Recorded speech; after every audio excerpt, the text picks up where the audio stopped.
Your dog weighs maybe 60 pounds. It sleeps on your furniture, eats from a bowl, and gets nervous during thunderstorms. Now imagine a version of that animal that might weigh 375 pounds. Jaws that could snap a camel's thigh bone in half. A body built not for fetching, but for killing rhinoceroses on an open plain. That animal existed. Its name was Epicyon, and it vanished so completely that most people have never heard of it. Cats scaled up into lions, tigers, leopards. Dogs tried. 3 separate times across 30 million years. So why are there no big dogs? Or is it that there were, and something kept erasing them? Let's start with a body count.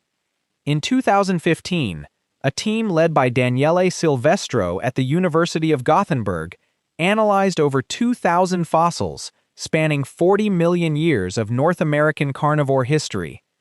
What they found was a slow-motion catastrophe. When cats migrated from Asia into North America across an ancient land bridge, they didn't simply coexist with dogs. They competed for many of the same prey, and they were better at catching it. Over millions of years, as many as 40 species of dogs vanished. And here's what should stop you. The damage ran one direction. Felid arrival predicted canid decline. The reverse? Nothing. Dogs had no measurable effect on cats at all. How? What makes a cat so fundamentally better at the same job? The answer is written into every inch of their bodies. A cat is an ambush machine. Fast-twitch muscle fibers that detonate in a fraction of a second. A spine that compresses and releases like a loaded spring. And the weapon dogs never evolved. Retractable claws. Blades that fold into sheaths, staying razor-sharp while a dog's nails grind to stubs on rock and dirt. Pick up your dog's paw sometime. Feel those nails. Blunt, worn, ground flat. A cat's are sheathed. Hidden. Ready. A cat doesn't chase. It waits. It watches. It explodes. And by the time the prey registers what's happening, it's already over. A dog is built for something completely different.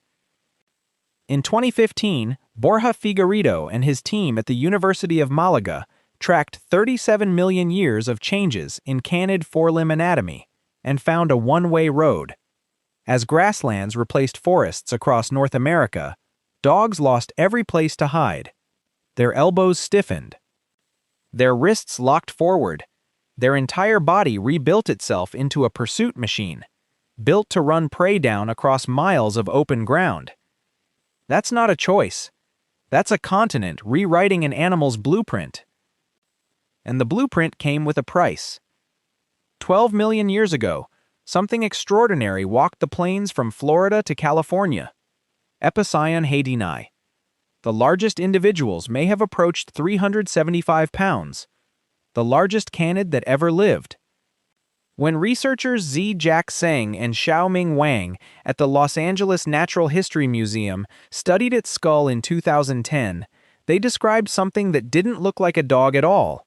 Short muzzle, vaulted forehead, jaws built for crushing bone, not running down prey. It looked more like a hyena than a golden retriever. Its anatomy suggests it relied on power and close-range attacks, not the long-distance pursuit of modern wolves. It killed ancient camels that stood 10 feet tall. It took down stocky rhinoceroses on open grassland. For 7 million years, across a continent, it was an apex predator. That's not a dog. That's a dog that tried to become a lion. And honestly, looking at the skull, it nearly pulled it off. But here's where it falls apart. In 2020, Belisi and Van Valkenburg at UCLA explained why big dogs keep dying. They called it the hypercarnivore ratchet. When a dog lineage gets bigger and eats more meat, its teeth change. Broad molars for grinding plants narrow into blades. The jaw restructures around slicing, not crushing. The animal becomes what biologists call a hypercarnivore. More than 70% of its diet is pure meat. No plants. No fallback. And then Dallow's law locks the door behind it. Once a complex structure is lost, as far as the fossil record shows, it almost never comes back. The grinding teeth are gone. The flexible diet is gone. The animal is locked into a single food source, and when that source disappears, climate shifts, prey migrates, a better killer crosses a land bridge, there is no plan B. It starves. It appeared across all three canid subfamilies, millions of years apart. The Hesperocyaninae, 30 million years ago, produced large hypercarnivores. The entire subfamily went extinct. The Borophaginae, 20 million years ago, same path, same result, gone. And the Caninae, your dog's own subfamily, produced its own giants during the Pleistocene. The subfamily survived, but only because some members never took the bait. The specialized giants vanished. The flexible ones made it through. 2 subfamilies erased entirely. A third survived only by keeping its options open. It's not bad luck. It's a pattern written into the biology of every dog that tried to grow fangs. Get big, eat meat, dominate. Every dog that took the deal paid the same price. Now picture it from Epicyon's side. You're standing on a grassland that used to be forest. The trees are gone. The prey you ambushed for millions of years is faster now, leaner. Your jaws can crush bone, but you can't run anything down. And, from the west, something new is crossing a land bridge. It's lighter than you, quieter. Its claws retract into sheaths. Its muscles fire in one explosive burst. Its body is built for exactly the landscape you no longer fit. You outweigh it by 100 pounds. You've been here for 7 million years. It just arrived. And none of that matters, because it was built for this world, and you were built for the last one. But wait. Surely dogs won in the end. Look at the scoreboard. Wild canids live on every continent except Antarctica. African wild dogs have the highest hunt success rates of any predator alive. Lions have lost 90% of their historic range. Dogs are everywhere. That sounds like dogs won. Fair. And it's exactly the proof. Look at what survived. The gray wolf, 100 pounds, eats everything from elk to blueberries. The African wild dog, 50 pounds, pack hunter. The fox, 12 pounds, eats garbage. What survived was smaller, more mobile, far more flexible. The ones that specialized, that bet everything on being the biggest thing in the room, mostly gone. Dogs didn't win by getting bigger. They won by staying small enough to bend. And one more thing that should sit with you. The animal that looks most like a big dog today, the spotted hyena, with its sloping back and bone-crushing jaws and pack hunts, isn't a dog at all. It's a feliform, taxonomically closer to your cat than to your retriever. Even nature's best attempt at a big dog turned out to be a cat wearing the wrong coat. The niche exists. It's just that every time a dog tried to fill it, a cat got there first, or something built on cat hardware did. There's one last piece, and it changes everything. For a century, the dire wolf was classified as a bigger gray wolf.